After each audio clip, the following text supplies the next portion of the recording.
I believe you can heal from trauma. Why? Because trauma healing is no longer a mystery. Decades of clinical studies and research around the world in the fields of neurophysiology, psychology, human development, and trauma therapy have provided us with proven steps to the trauma healing process. Let me share some of the top of the list advances in phychoneurophysiology. Is that even a word? Anyway, these things have made the most difference for me, for my family, and my clients, and maybe they will make a difference for you.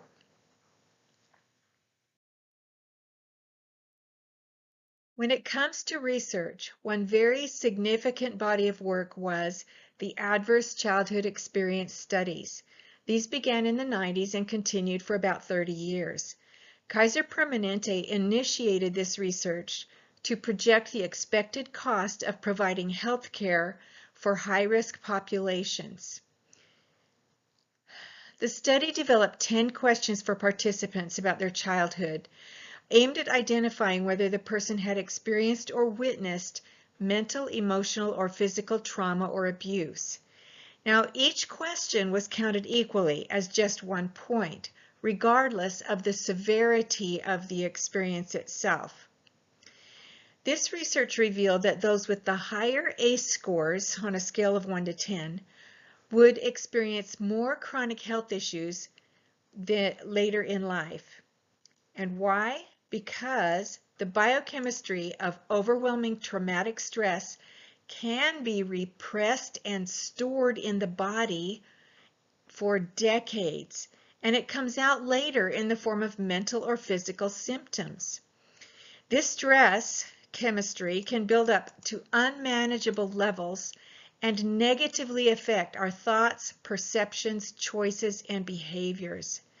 The ACE studies validate that our developmental experiences deeply affect our lifelong health and well-being, and that unresolved trauma stress can impair our ability to establish and maintain healthy relationships, to create safe living conditions, and to contribute to the community in creative, soul-satisfying ways. But the ACE studies are only the beginning of the research that has been done in recent years. Military research has reclassified what used to be called shell shock as PTSD, post-traumatic stress disorder. Now, this condition is not limited to soldiers. It can show up in anyone who has experienced threatening situations. When the survival reaction of fight, flight, freeze kicks in, the higher brain can get so overloaded that it shuts down. This inability to process with the thinking mind leaves the overwhelming energy of terror unprocessed, and then it becomes encoded in the brain or body as free-floating sensory memory, feelings without words. Now, when the immediate threat is averted, self-healing mechanisms attempt to resolve that unprocessed energy.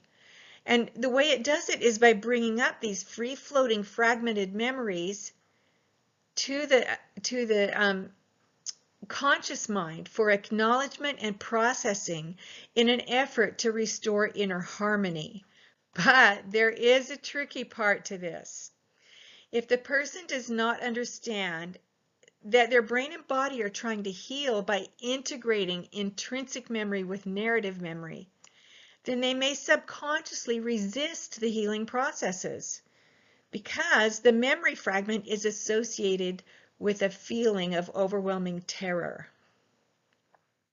This is why sometimes talk therapy can actually be re-traumatizing. So if you're trying to heal from trauma, specifically PTSD, get connected with a trauma therapist who understands how to help you process and resolve fragmented memories, and who can teach you the self-regulation skills that you can do if and whenever you find yourself triggered. And then in therapy, rather than focusing on the details of whatever event was traumatizing, let your attention be on developing sensory awareness of the feelings you are experiencing when you find yourself stressed. Learn to listen to the wisdom of your body. And in that process, remember, emotions alone can't hurt you, and you don't have to take action on every emotion you feel. The biochemistry of emotions usually peaks in just about 90 seconds and then subsides. So, with a felt sense of safety when you're working with your therapist, you will more easily be able to allow your higher brain to notice and name fragmented memories as sensations. This can actually integrate the intrinsic and narrative memory. Now, the ACE studies and PTSD research are not all that has been going on in the world of trauma healing. Another significant body of knowledge has come from the fields of genetics and epigenetics. The Human Genome Project, which was international scientific research with the goal of determining the base pairs that make up human DNA, and of identifying, mapping, and sequencing all of the genes in the human body from both a physical and functional standpoint, completed in 2003. Basically, they identified about 92% of the human genome, or DNA, and they discovered that the expression of the genes can be turned off or on, which produces totally unique results in each individual. After that study, epigenetics then came to the forefront. This is the study of what flips on or off the switches on human DNA. It was discovered that quality of life can affect the gene expression. So basically, things like nutrition, nurturing, safety, education, sleep, work, exercise, toxins, stress, relationships, environment, spirituality, and more. All these can make a difference in our sense of wholeness and wellness. Know that it is possible to make life choices that minimize disease and promote optimal wellness. Going further in why I believe you can heal from trauma are the advances in the field of neuroscience. There was an old theory that the brain can never change or recover. Now, this has been disproven. The truth is that neuroplasticity is a real thing. It means that the brain can form new synaptic connections, especially in response to learning, experience, or in healing when it comes to brain injuries or choice in growth. There was a pivotal research done by Dr. Stephen Porges. It was about 30 years again. He calls it the polyvagal theory. In this research, he examines, redefines, and explains the biology and the inner workings of the autonomic nervous system and the human survival responses of fight, flight, and freeze. First applied into clinical practice by the therapist Deb Dana, this polyvagal theory helps us understand how our sympathetic survival system reacts to threat or danger, and how our parasympathetic vagus nerve helps us respond appropriately in daily life. Becoming aware of what is happening in your own nervous system when you're stressed gives you an advantage when it comes to self-regulation, skill building, and trauma healing. But that's not all. The positive psychology movement in mental health focuses on learned optimism, teaching self-help and clinical practices that help people be happy and function well. And then there are what's referred to as modalities of energy medicine. These are healing modalities and practices that can work by shifting the flow of the subtle energy systems in the body.